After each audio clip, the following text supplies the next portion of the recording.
Greetings, fellow viewers, and you're about to approach the horror zone as we, on SeptumSin versus the world, come out of the dark and into our Horrorween specials. So we got a fair lineup over this, whatever you would call it, over this period of time, I guess. I mean, it really is kind of fun to have it up and running like it is. But we're going to be covering quite a bit. Lineup. And have a little bit of an echo as well. Apparently.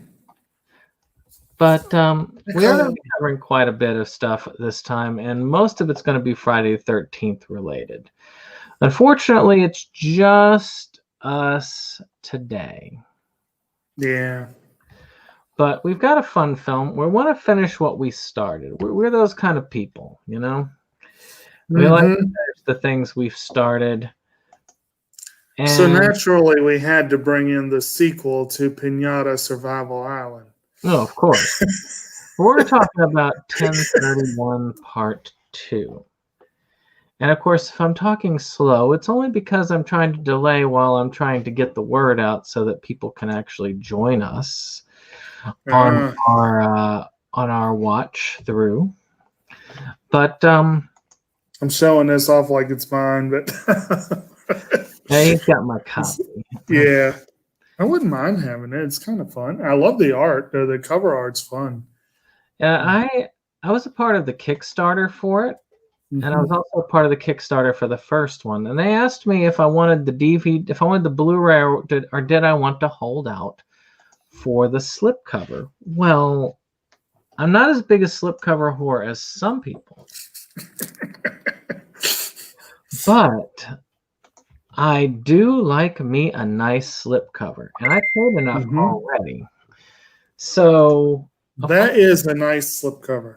All comic booky. Yeah. Oh yeah, it does like a Tales from the Crypt horror vibe. Those of you who don't know, 1031 is an anthology series. And 1031 Part 2 is a continuation of this. I have actually held on to this since Halloween of last year when we covered the first film. So what were your first impressions of this film? My first impressions? Yeah. It was very interesting. I liked some segments better than others. Some were tedious. Some were pretty enjoyable.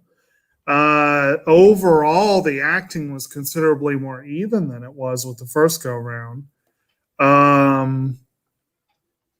Overall, it was a more even package, I thought. You know, in terms of the overall production and that sort of thing.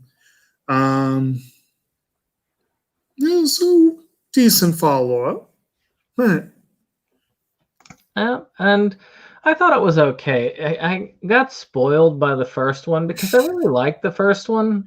Yes, it did have some but that's what I like about anthology films, really. Is yes, you have a lot of opportunity to screw up, but you also have a lot of opportunity to do well. So in a way, it evens out. So I'm just going to go through this. We are kind of running behind what we would like to do schedule-wise. But we're going to start with just how this started, which was with previews. Yep. And it kind of reminded me of the Grindhouse double feature that they did a while back. Where I think that may have been exactly what they were going for. So we'll go through each of these. There were Treaters, which was, I believe, about these demon kids and like these going around and looking for treats. Or tricks or something. I can't remember. Well, it was like this group of college kids or something that takes the wrong person and ends up paying.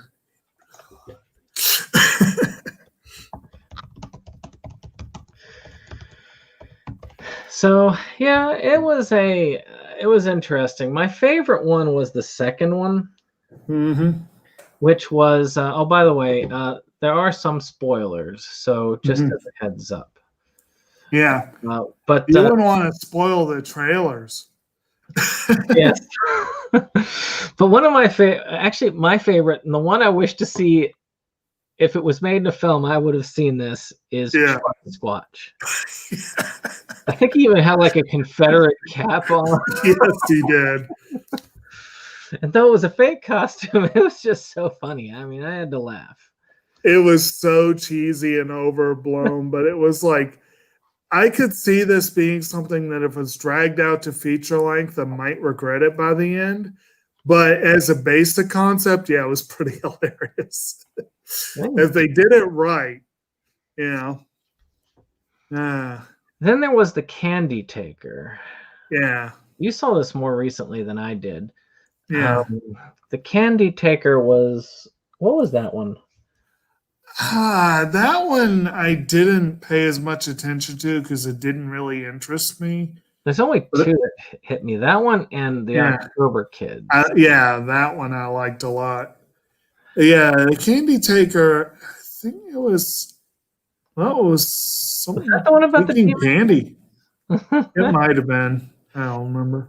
But October Kids was like a Monster Squad ripoff, and more of a spoof of that. Yeah, they even referenced it in the trailer, didn't they? Yeah, they put like a, what was it, that she's got boobs or something like that. Something like that. And it was basically these kids are playing a board game, and the board game comes to life. Right. And I really liked it. I thought it would have been a nice, fun movie. I would watch. It's kind of like a Monster Squad Jumanji mashup, sort of. Yeah, I mean, nothing wrong with that. There was actually it's on Hulu, and I can't think of the name of it. But there's one about this haunted board game that people play, and it's a pretty good horror film. I'll have to dig it up and watch it again. 'Tis the season, after all. Right. So we go ahead and we launch in to a lot of these, you know, when you got an anthology, you've got to have all these little things. And of course, we have our hostess. Right. Malvolia, the Queen of Screams, is played by Jennifer Nangle. And she was in the first one as well, if I recall, wasn't she? She's only credited for that one on IMDb. She may have appeared or something. I swear she was in something else. Maybe Faces of the Dead, because I saw that not too long ago, and they had somebody similar. No violent type person, you know? Yeah, and she did the hosting duties the first time around too, right? Yeah. Oh dear God, she's in a movie called Arachnado. See, I wonder what that's about. Tagline says 8 legs, 80 miles an hour. Those would be dead spiders. You'd have a lot of dead spiders. Oh man. Because I'm sorry, even the strongest spiders ain't going to survive being thrown into like a wall by a tornado. She's doing a movie called Toilet Zombie Baby Strikes Back. Ooh, that's no, she apparently does have a TV series, Malvolia, the Queen of Screams. 64 episodes so far. And she was in Dark Web Mystery Box. Maybe that's what you're thinking of. So we start off with a kind of creepy tale called the Samhain Liturgy, and this kind of ties the film together, which you usually have to have some sort of tie with these anthologies. My favorite really is the original Tales from the Crypt when it comes to that, and not that Tales from the Crypt. And that one's also a good one where you've got a bunch of people who are hearing about these like stories, and they find out at the end that they all are gathered together for a particular reason. which you should watch that film to find out. But this one is about a babysitting venture that goes kind of wrong. And that house is creepy. I mean, all the wood paneling just doesn't feel right. Oh, all right. So we went into the first one already. Did you give the title? I don't remember. Yeah, it was the Samhain liturgy. Oh, okay. Yeah, I just missed that. Liturgy. Sorry. Yeah, liturgy. Yeah.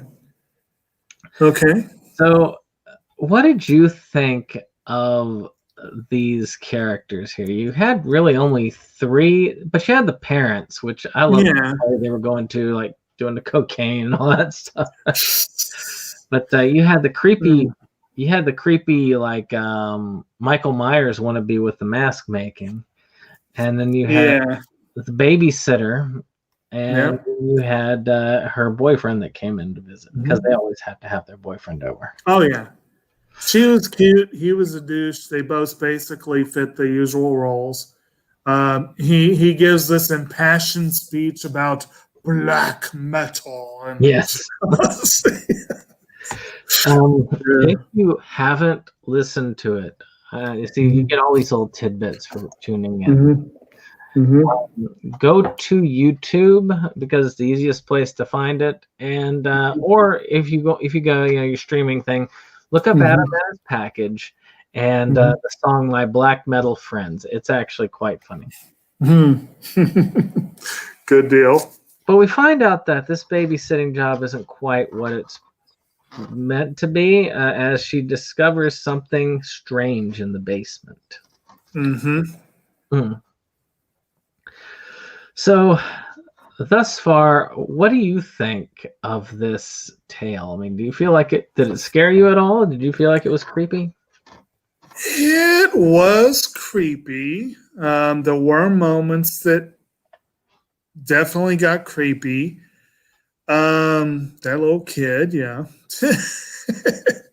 But this one I had trouble with. I'm not a huge fan of these sort of demonic tales in general. They have to be really good for me to really love them. But it had its moments. The biggest issue I had, though, which was an issue for me, I feel like some of the head trauma that these characters suffered should have killed them long before they actually died. And I feel like they all kind of got up after injuries they shouldn't have gotten up from. But that was maybe y'all would disagree, but that was my take on it. But it looks like some sort of demon kid. I don't know what it was. Oh, yeah. That he had some real strength for a kid.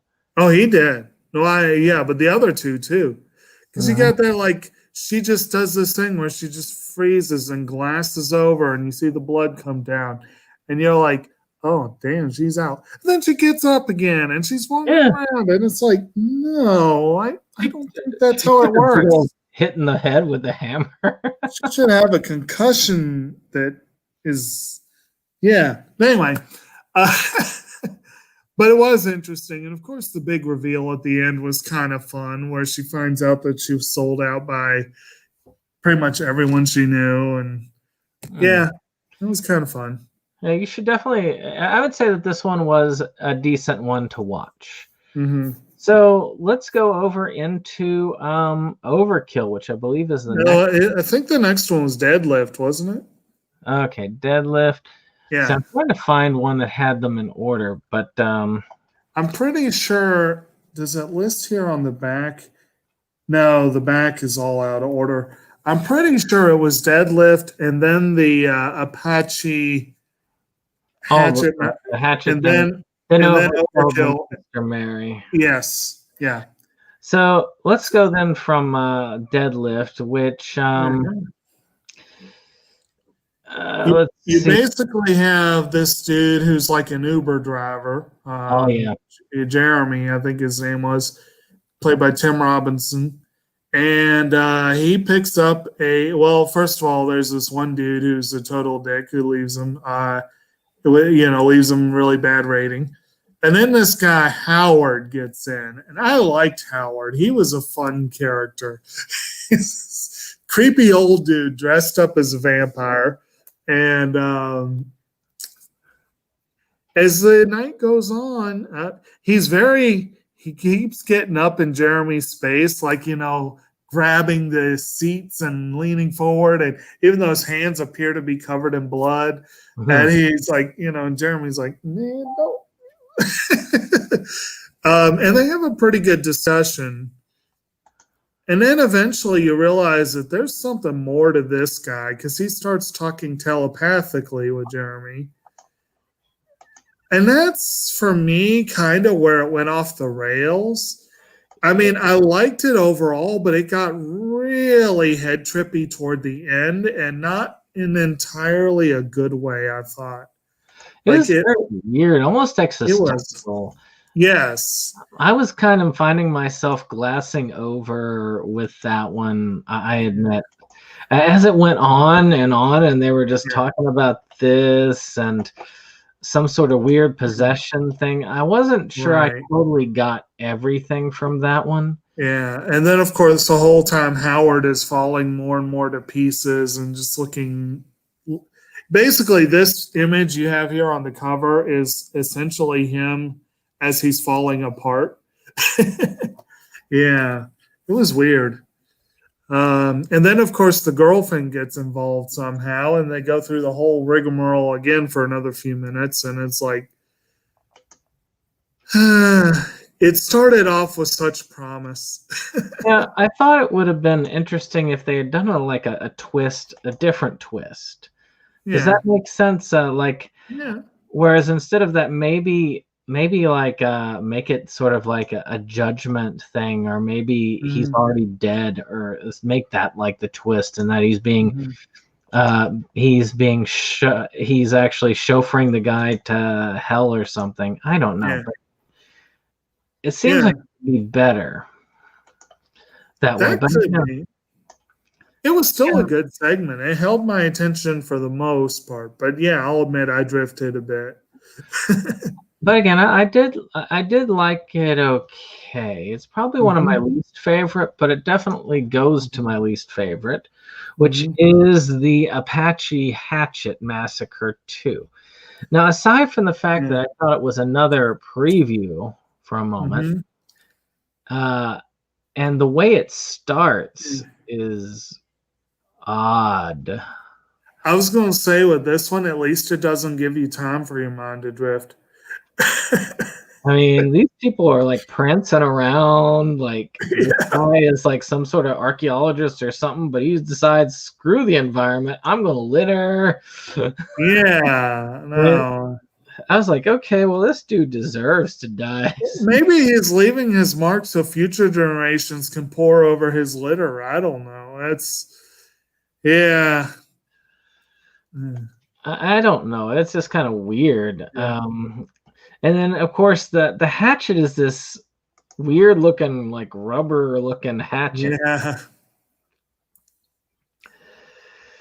Now, I will say this. When she donned the war paint at the end, I was amused by that. So, yeah, it was. It was. It was. And then it wasn't. And then we were on to Overkill. Overkill is by far the reason you'll want to buy this. It really is the best of the best. It was hilarious. Yeah. It starts off with kids egging a house. Yeah. And he writes in a message on the eggshell, like, they're going to read it. Yeah. And this family getting ready and then being slaughtered pretty much by Jason Voorhees. Yeah. There really was no other explanation. It was Jason Voorhees. So Jason's getting ready to go on his thing, and you see the next person that's lined up to be his victim, who is being talked to by this kid who's dressed up as one of the killers from Funny Games. Yeah. Well, he was also one of the kids from the first scene, wasn't he? I don't think so.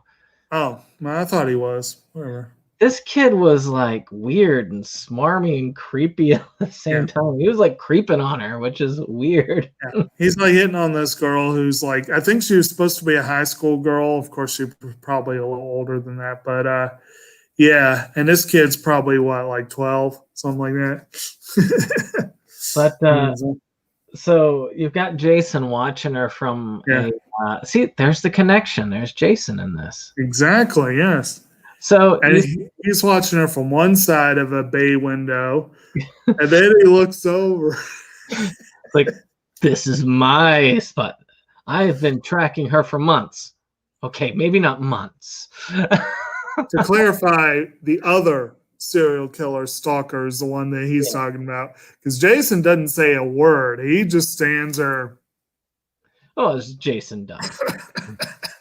And he's a big guy too. The other guy's not a big guy. Yeah. And that one, I don't know. That was just kind of. That was just, they're having this great little debate where he keeps saying, well, no, I've been after her for, well, weeks maybe. Well, all day. I mean, since nightfall. He keeps backing down further and further. Just the other guy's just glowering at him. And then meanwhile, you see her, she's been dancing in the room the whole time. And meanwhile, you start to see behind her. Well, actually, before that, they see another guy who's walking up on him. Oh, yeah. Oh, right. It's on the back. Yeah, there we go. The clown outfit. And he's like, I'm trying to get that. It's like, look, there's this high school party over there. You can go over there and do it. And then I love how he lifts off this huge clown head, and he's wearing the exact same thing underneath. Yes. And then he ends up accidentally stabbing Jason, and Jason looks like he's going to kill him. Yeah. And then while they're having this confrontation, another person ends up coming up behind and killing her. And they both look at it like, it's like Satanists all the time. Satanists always get him in the end. Yeah, I know, man.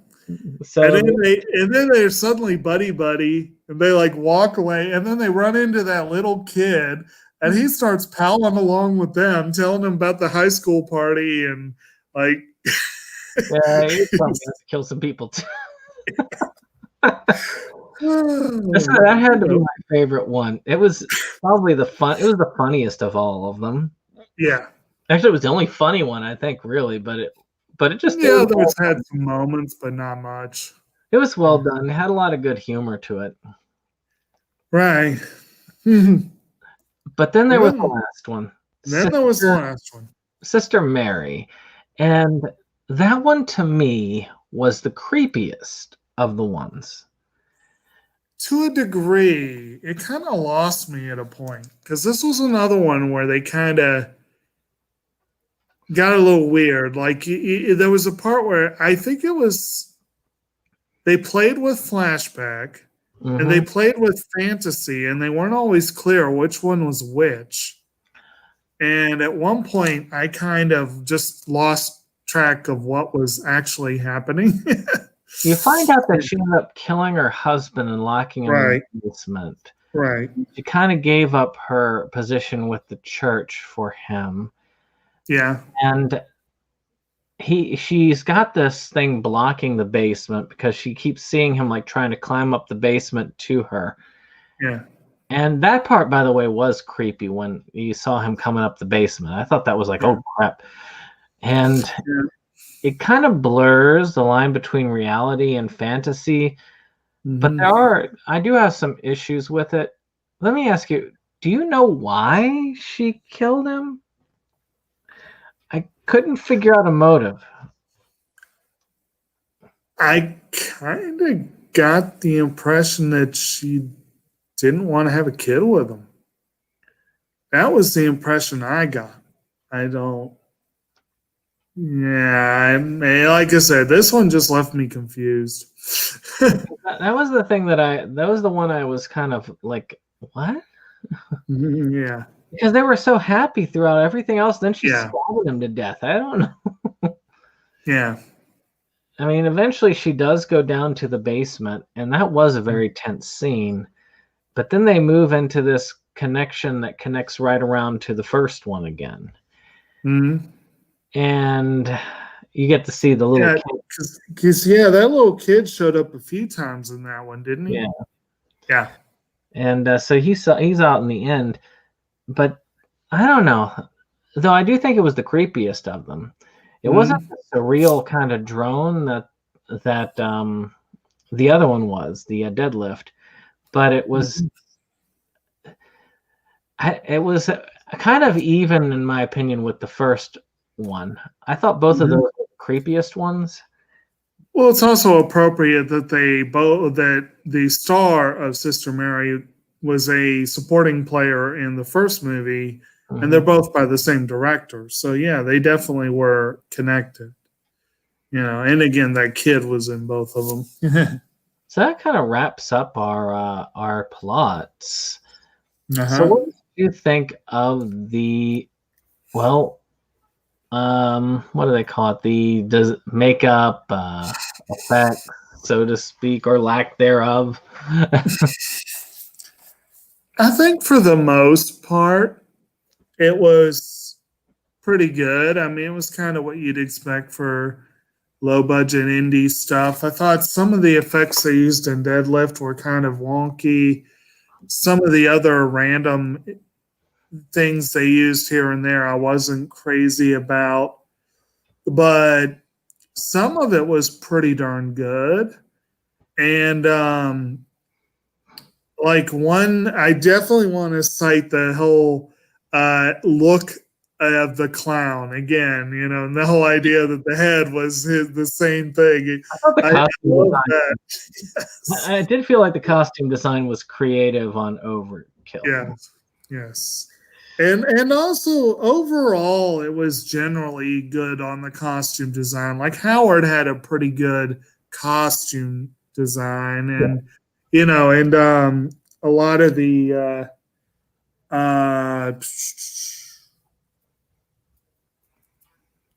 geez. And then, again, that kid with the funny games look, which also brought certain other individuals to mind. But that was a appropriate. Actually, another tie-in to, I think, is it next week that we'll be looking at American Psycho?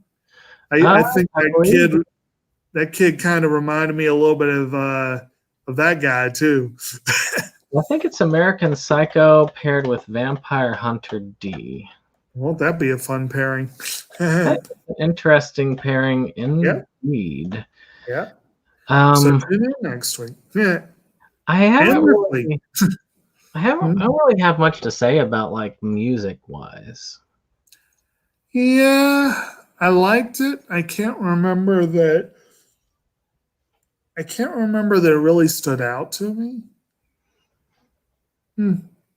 But still, this was a fairly entertaining piece.